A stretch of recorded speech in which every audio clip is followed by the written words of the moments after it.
Hello friends, welcome back to our channel. బంగ్లాదేశ్‌లో హిందువులపై అత్యాచారాలు కొనసాగుతున్న నేపథ్యంతో తాజాగా కీలక పరిణామం చోటు చేసుకుంది. భారత ప్రధాని నరేంద్ర మోడీకి ఈ అంశంపై బంగ్లాదేశ్ తాత్కాలిక ప్రభుత్వ ముఖ్య సలహాదారు మహమ్మద్ యూనిస్ ఖాన్ ఫోన్ చేశారు. బంగ్లాదేశ్‌లోని హిందువులు, ఇతర మైనారిటీలకు రక్షణ కల్పిస్తామని యూనిస్ ఖాన్ ప్రధాని మోదీకి హామీ ఇచ్చారు.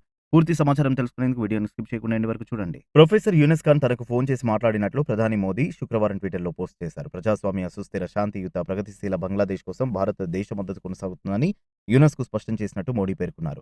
స్వాతంత్ర దినోత్సవం సందర్భంగా చేసిన ప్రసంగంలో బంగ్లాదేశ్లో మైనారిటీల పరిస్థితిని మోడీ ప్రస్తావించిన విషయం తెలిసిందే. హింస నెలకొన్న బంగ్లాదేశ్లో జనజీవనం త్వరలోనే సాధారణ స్థితికి వస్తుందని ఆకాంక్షించారు మోదీ. పొరుగు దేశంలో ఉన్న హిందువులు, ఇతర మైనారిటీలు దాడులకు గురవడంపై 140 కోట్ల మంది భారతీయులు ఆందోళన చెందుతున్నట్టు చెప్పారు. అక్కడ ఉన్న మైనారిటీలు, హిందువుల సురక్షితను భారత్ కోరుకుంటుందన్నారు. ఈ నేపథ్యంలోనే యూనిస్ ఖాన్ ప్రధాని మోడీకి ఫోన్ చేసి ప్రస్తుత పరిస్థితిని వివరించడం గమనార్హం.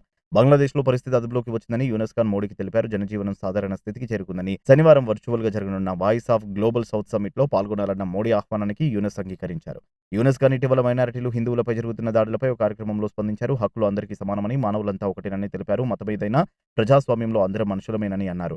ఇప్పుడు మోదీకి ఫోన్ చేసి హిందువులు, ఇతర మైనారిటీల రక్షణ విషయంపై హామీ ఇచ్చారు. కాగా బంగ్లాదేశ్లో రిజర్వేషన్ల అంశంపై తలెత్తిన నిరసనలు హింసాత్మకంగా మారడంతో అధికార ప్రభుత్వం కూలిపోయిందని, దీంతో నాటి ప్రధాని షేక్ హసీనా రాజీనామా చేసి దేశాన్ని వీడారు. ప్రస్తుతం భారత్లో ఆశ్రయం పొందుతున్నారు. ఈ నేపథ్యంలో యూనిస్ ఖాన్ నేతృత్వంలో తాత్కాలిక ప్రభుత్వం ఏర్పడింది. తాజాగా యూనిస్ ప్రభుత్వం మరో 4 సలహాదారులను నియమించుకుంది.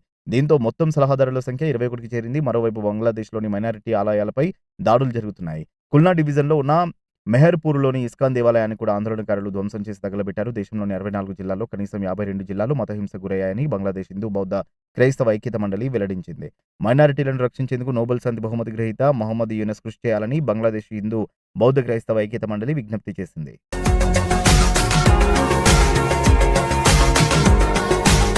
మరిన్ని అప్డేట్స్ కోసం మా ఛానల్ని సబ్స్క్రైబ్ చేయండి.